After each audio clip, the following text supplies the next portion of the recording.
What's going on, guys? It is Foxadoo98 here, and welcome back to a brand new video for you guys today here on my channel. Today we're back with my F1 2017 career modes here for you guys, here for the US Grand Prix. If you guys do enjoy today's video, don't forget to click a like on it. That'd be absolutely awesome. Subscribe if you're new around here as well. And just as I've said many times before, your support on these videos has been absolutely incredible, and I can't thank you enough for all the support that you've been showing me in these videos. But as you can see then, today we are just going to be getting things on after the Japanese Grand Prix. If you guys haven't checked out the Japanese Grand Prix, I'll leave a link to it in the description down below. It is the very first link in the description, or you can go check it out in the playlist which I've created on my channel.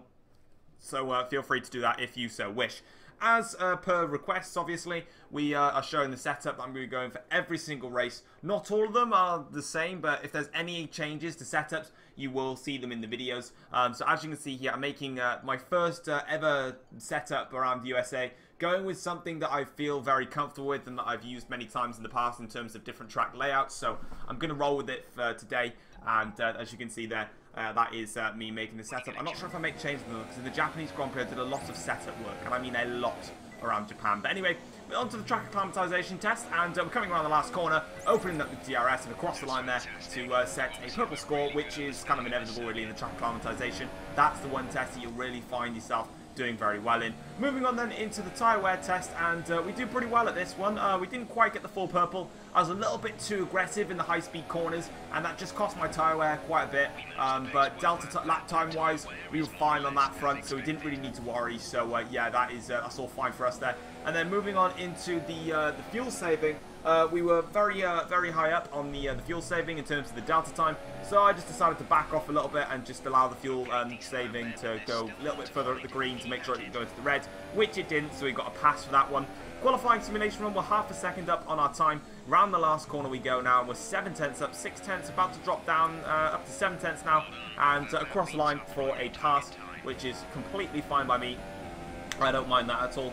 And then, as you can see, into the race strategy, we're going to complete this one as well and have a very solid practice session with lots of useful data gathered. And there it is, optimal pace complete. And that is us doing that one. And as you can see, coming through now, we're collecting all of our resource points. And Emma is going to be giving us a brand new rival. Now, you would have seen in the last episode that we beat Max Verstappen in the rivalry. And she is going to give us a brand new one. Who is it going to be? It's going to be Valtteri Bottas. Okay, so the Mercedes man himself, of course, the man that we've had such incredible battles with ever since we joined Ferrari. It has finally been confirmed that he is now my official rival. So he's not my pretend rival that I've said that he is. He is genuinely now my official rival in game, as well as how I personally feel. So it's going to be that much tougher now. We've got more objectives to do in order to beat Bottas rather than just battling him on track. But yeah, that's going to be fun to take part in and trying to attack. But anyway, as you can see then, we're going to be moving to our engine points. As you can see in the last episode, we took engine penalties. So we're fine on that front, and as you can see, some of my engine components are good enough, so I only have to use the 4th one. However, some are to the point where I have to now run a 5th engine element. Moving on then into the first qualifying session here, and we come across the line to set the fastest lap of 1:34.4, I believe that says, which is a very decent lap time, and that is going to be our one and only run in qualifying, and it ends up being a 1/10 of a second shy of Lance Stroll. Yeah, Lance Stroll managed to out-qualify, managed to get fastest out of anybody in Q1. Vettel down in 13th, nearly get knocked out in Q1. That would have been embarrassing. Into Q2 we go, and Valtteri Bottas is currently sitting pretty on pole at the moment, and we come across the line to set a 1:33.8, which is a 1/10 of a second shy of what Valtteri did, which I was a little bit annoyed about. I would like to have tried and beaten it, but that is fine. As you can see, into Q2, and we were 7 tenths off the pace. Bottas then doing a 33 flat again. Crazy times. They need to start fixing it, Codemasters. I know 1.6 is out, but it doesn't mean it's any good. Situation at the moment seems like something's off with the fuel injection system. We're looking into it, but we're going to be out of action for a few minutes. Thanks, Jeff. Thanks a lot. Thanks for telling me that. So once again, just like we had in, I can't remember what Grand Prix we had, we have yet another fuel injection problem, and we've got 1 lap now to perform, and at the end of qualifying, we come across the line, and I think it's only P5. It is. It's only P5, and I was really disappointed about that. Yet again, we had a fuel injection fault, which meant that we had to sit in the garage for 7-8 minutes, and it meant that we only got 1 run in Q3, rather than the bog standard 2 runs that we tend to do. So, yeah, unfortunately, we qualified down the orders. We only had 1 run to make it count, and I just didn't quite get it all in the 1 run.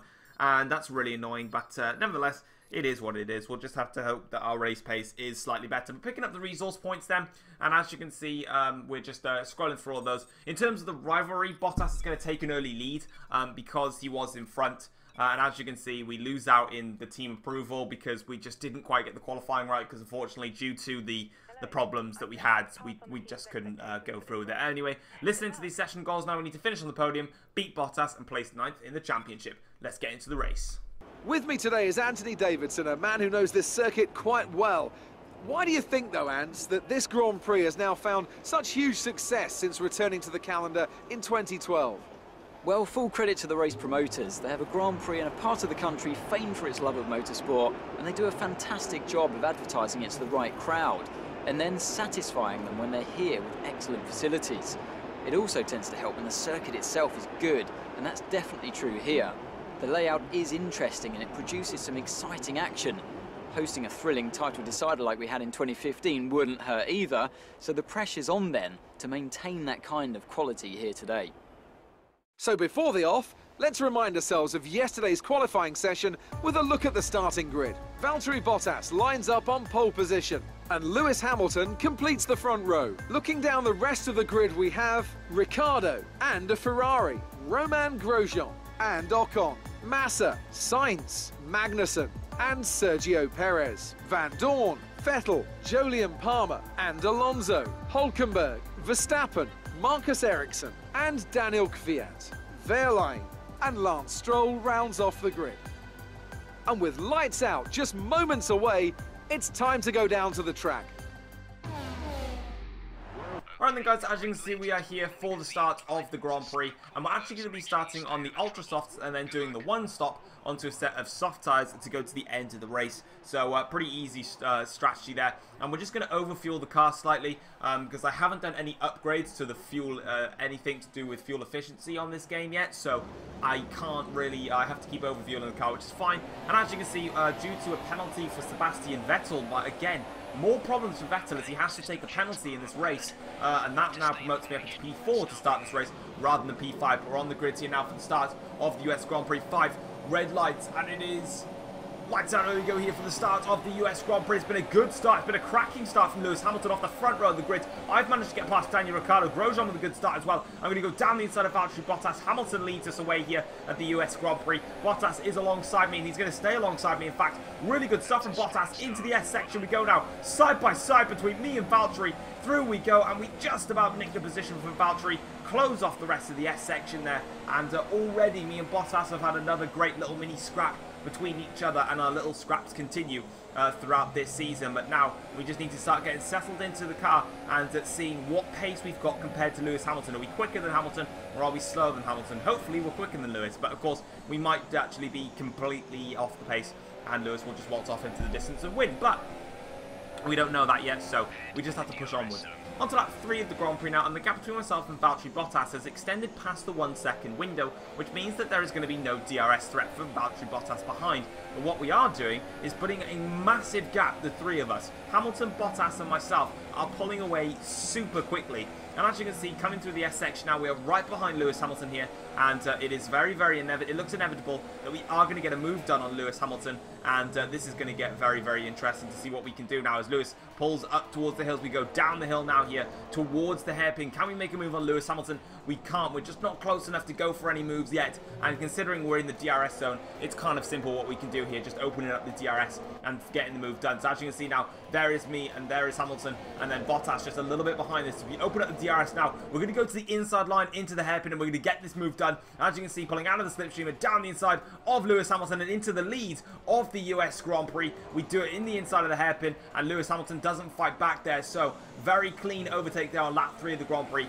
and early signs, we get a snap of oversteer there that the pace is looking good, but we just need to increase it now. And let's see what we've got. We've got the yellow flags there in the background, so someone's had some sort of problem, and it's Felipe Massa, so the Williams driver. I don't think I've seen one of the Williams cars have many failures in this race, but Massa is out of this US Grand Prix. That's a shame for him, unfortunately, but we're just going to have to continue. It was a snap of oversteer again on the exit as Lewis Hamilton is 8 tenths behind, still in the DRS zone, But on to lap 9 of the Grand Prix now.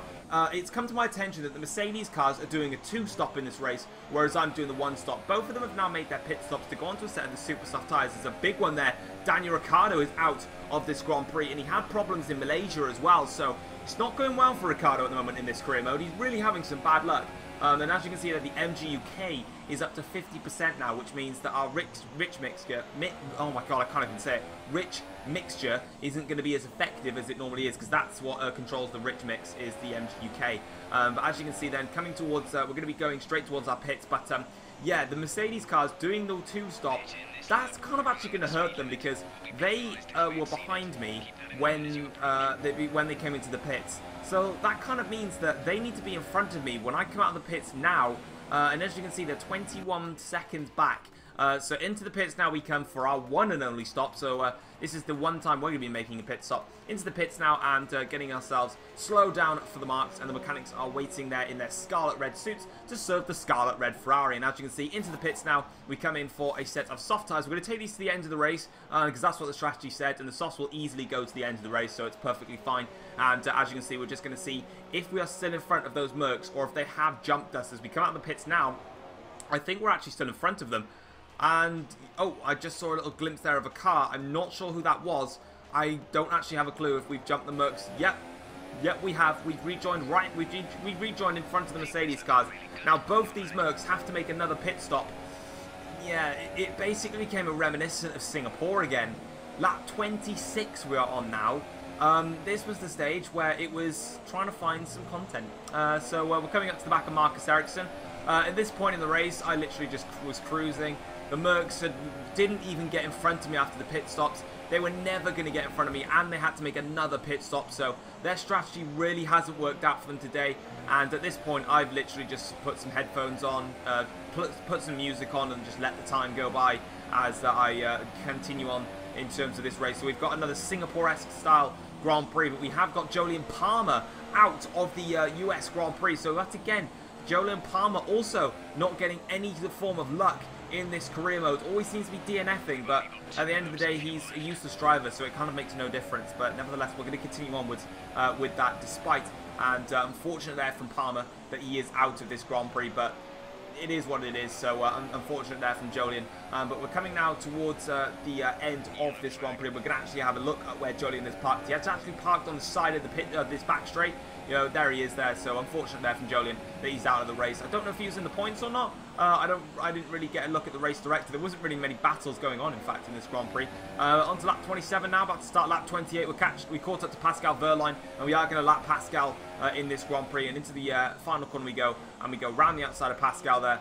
And I think he hit the bollard on the final corner. But last lap of the Grand Prix now, and yeah, that was a really very simple race as we come around the final sector now here through this triple right-hander. The two Mercs were closing in on me, but I turned the engine down. I stopped concentrating because their strategy just didn't work today. And as you can see then, we build more momentum as we come through and win the United States Grand Prix. A brilliant result today, and we need that race victory, of course, after 2 second places to my teammate Vettel in Malaysia and also in Japan. We needed that race win to sort of stop Vettel's confidence brewing forward. Of course, we did pick up a full 25 points on him in Singapore, but he has closed 14 points back, so it's crucial that we get this win today here, and that is going to bring us up into the top step of the podium. Both Lewis Hamilton and Bottas, despite doing the 2-stop, actually did manage to both finish on the podium, but I just don't think the 2-stop really worked today. And as you can see here, we've got Carlos Sainz there, who finishes in P9, so a decent points result there for Toro Rosso.